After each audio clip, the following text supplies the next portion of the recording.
Alright, I have basically set up a skin on one side of the board here. I'm going to show you how to set up the other side and explain the steps involved and why I'm doing what I'm doing. And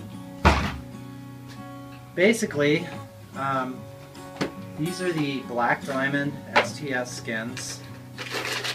The STS indicator is the tail that's pre-mounted on here.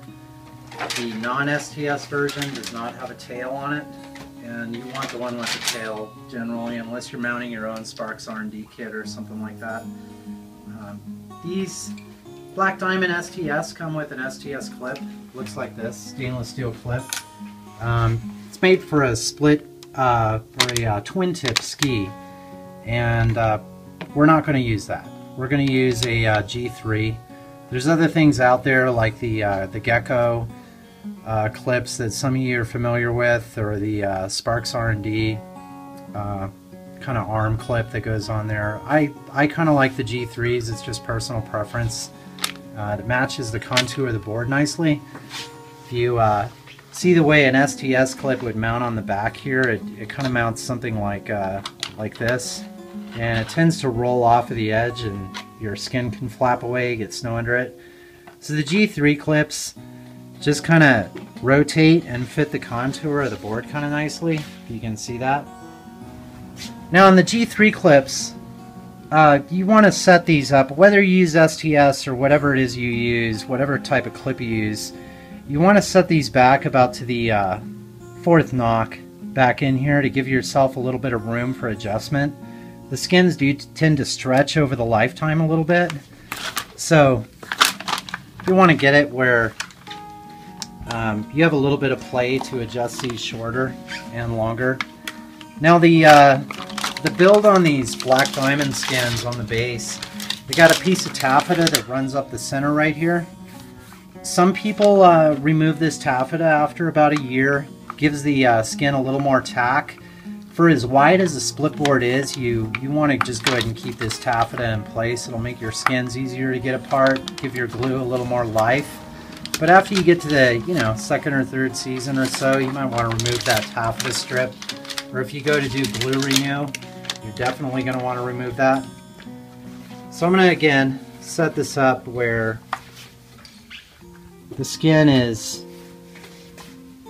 just the metal showing, no polyethylene, no base. I'm just going to kind of work it all the way up to the front so that just that metal edge is showing. Because what we're getting ready to do here is cut the length.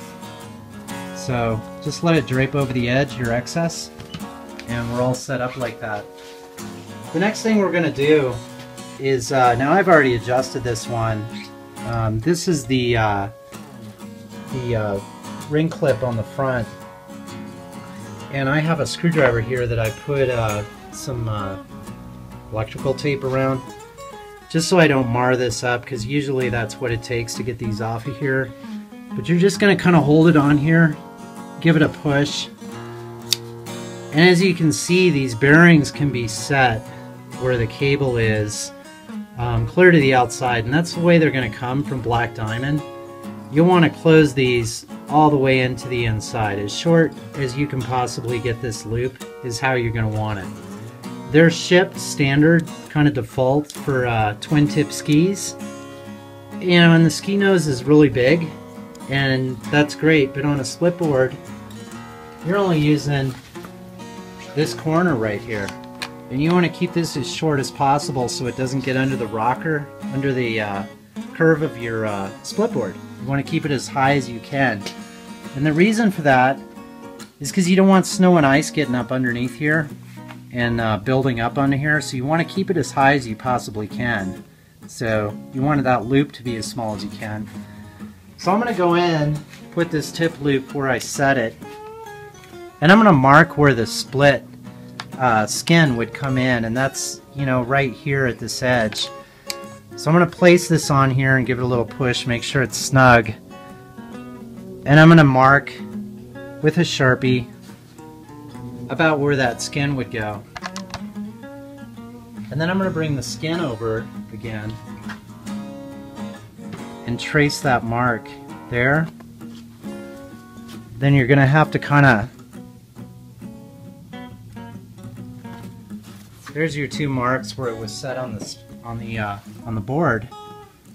Get a straight edge. I'm going to follow that mark across. Then we're going to take the black diamond cutter. That's this guy. And just follow that line, and that'll cut your length. Just like so.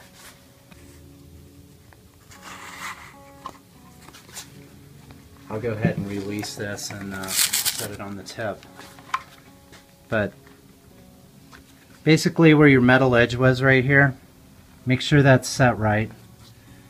And then you're going to come in and just make sure that this is right to where the edges of where it would rest on the board, and that this is all the way pushed back. But I'm going to go through and I'm just going to go ahead and set all of these.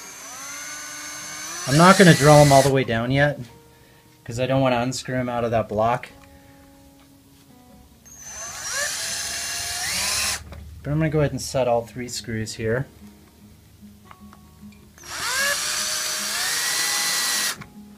Just like so.